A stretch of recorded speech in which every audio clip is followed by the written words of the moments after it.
Hey everyone, so I just wanted to post an update on paper 2.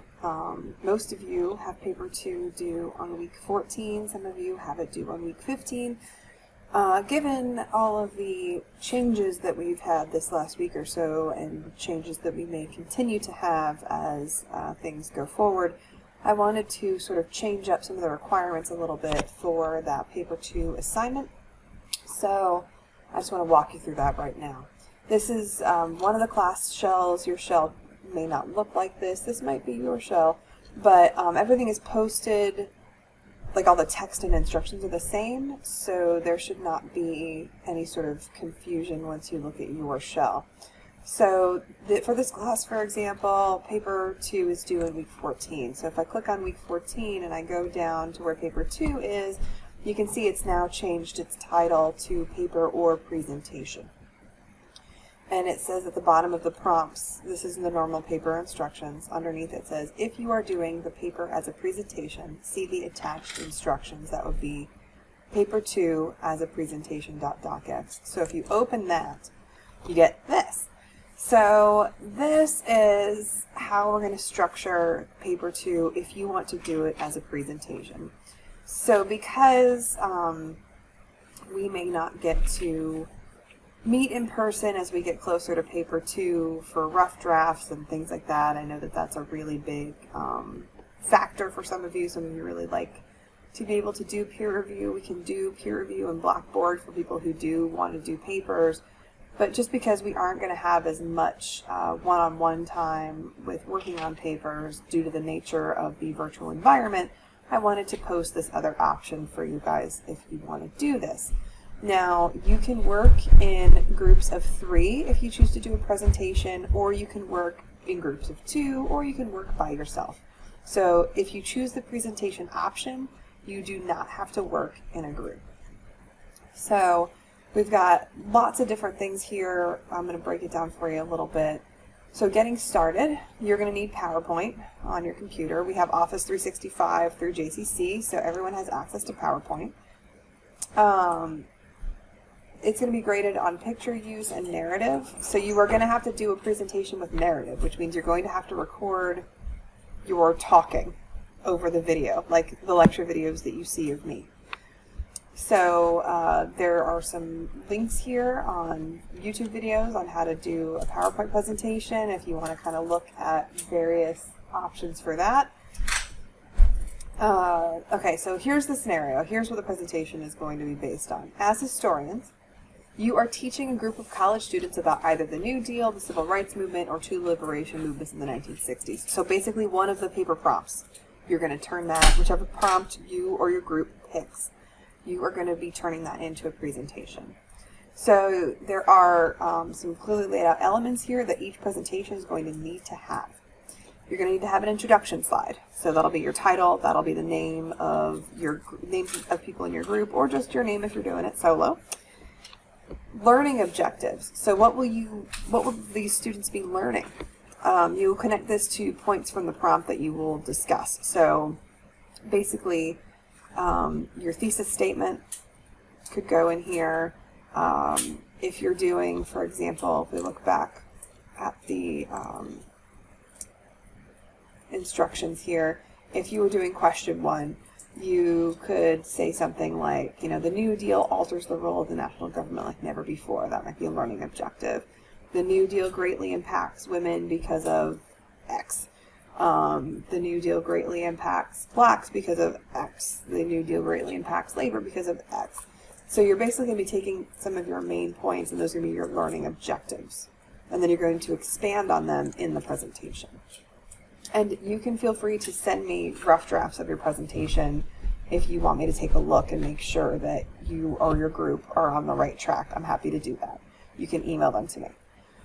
Okay, so that's introduction and learning objectives. And the learning objectives might be 2 slides, just depending on how many objectives you have and how much text you have. Just remember, you don't want anything that's like all text. You want to mix pictures in there. You want to have your narrative. You want to have some text. For your next slide, you're going to have your first main point. For example, if you were doing question 2, you would have one reason why the Civil Rights Movement united or divided Americans, and you would expand on that with your narration and use of sources both in the slides and in your narration. And that could be 1 to 2 slides.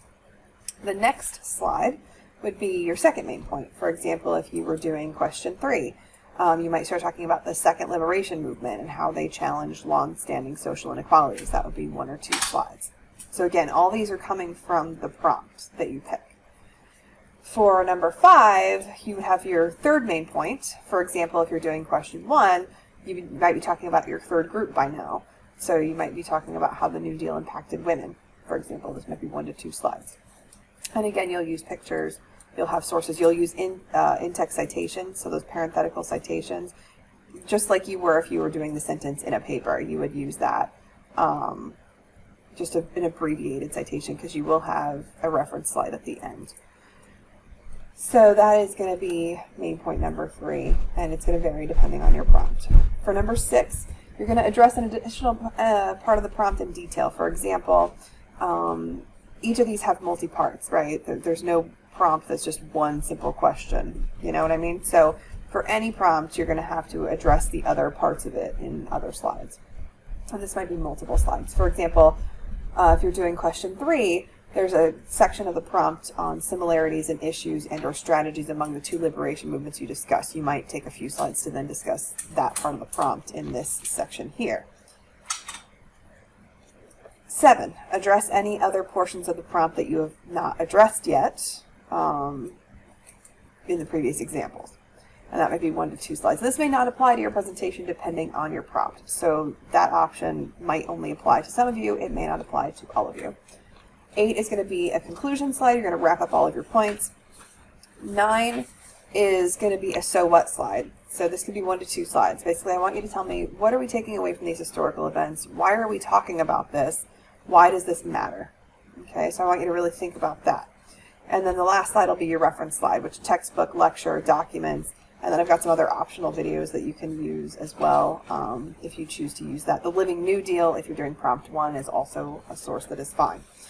So here are the directions.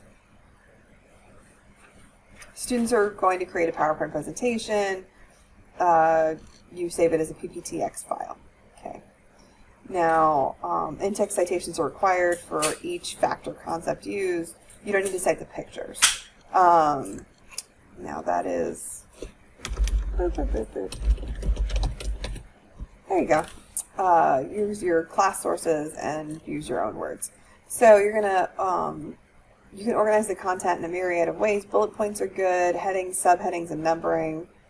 So these are all working together. Content, formatting, pictures, your narration, they're all working together to bring this prompt into a presentation that students will be able to understand.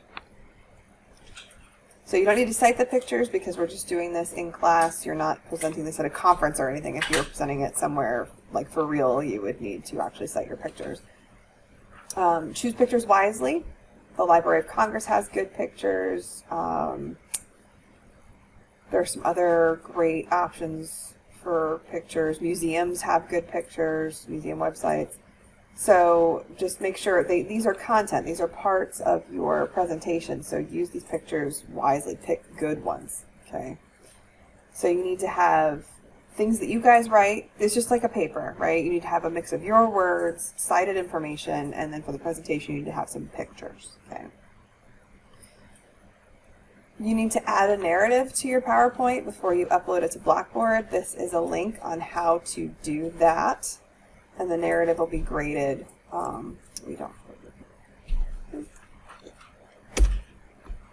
the narration is part of the grade as well. Okay. And it just flows with this stuff. Basically, this scenario area is basically your rubric. You need to include all of these parts. You need to have narration, pictures, citations, your own words. And this is how I'm going to grade, is how you do these things. And then I included some optional videos. You can use these if you would like to. You do not have to. These are just, and then these are just examples of narrated videos, and they are actually in our topic, depending on the prompt you choose. So you can use them as a source if you would like to. The first one is a TED Talk on the real story of Rosa Parks. The second one is Eyes on the Prize. We do have those in Blackboard, and you can use those as a source. There's a New Deal crash course video. That's under the TED Talk website as well. Lecture videos are examples of narrated videos. And now in those, though, I'm trying to present a ton of information in a short period, so it's not going to be quite as honed in as what you guys are doing. So you can use these videos, but you must use the course sources in your presentation. All right, and then the last thing you'll do once you've got your video, or rather you've got your presentation with your slides, you've done your narration, once you've done all of that and you've spell checked and you've passed it back and forth between group members, made sure everybody's on board, everybody narrates a part of the video, you will upload it to Blackboard in the Paper 2 assignment in week 14 for grading and assessment. And make sure again that on that introduction slide you have everyone's names, because one person for the group really needs to upload it. You don't all need to upload it. So as long as you have everybody's names on it, I'll know who actually did it, and of course I'll be able to hear you too, because each group member does need to do some narration. So make sure that you are all taking equal parts in the presentation. All right, so that is how we're going to do that. You can still do it as a paper if you prefer to work alone, if you've already started your paper. If you would rather do it as a paper, you absolutely can still turn it in as a paper. If you want to work alone and do it as a presentation, you can do that. If you want to work in a pair or a group of 3 people and do it as a presentation, you can do that.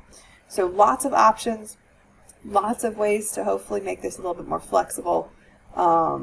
If you have group members that you want to pick and you may not know their email addresses, you can contact me. I will reach out to them for you, and I'll check and make sure, hey, this person wants to work with you. Would you like to work with them? And if they say yes, I'll exchange emails for you. So you can do that. So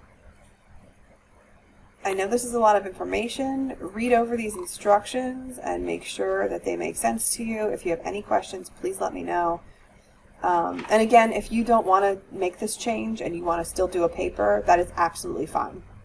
This is just a way to be a little bit more flexible in times that are rapidly changing, so that if you want to do something a little bit different and maybe work together and take the pressure off, again, you need to have all of these parts and make sure you do a good job.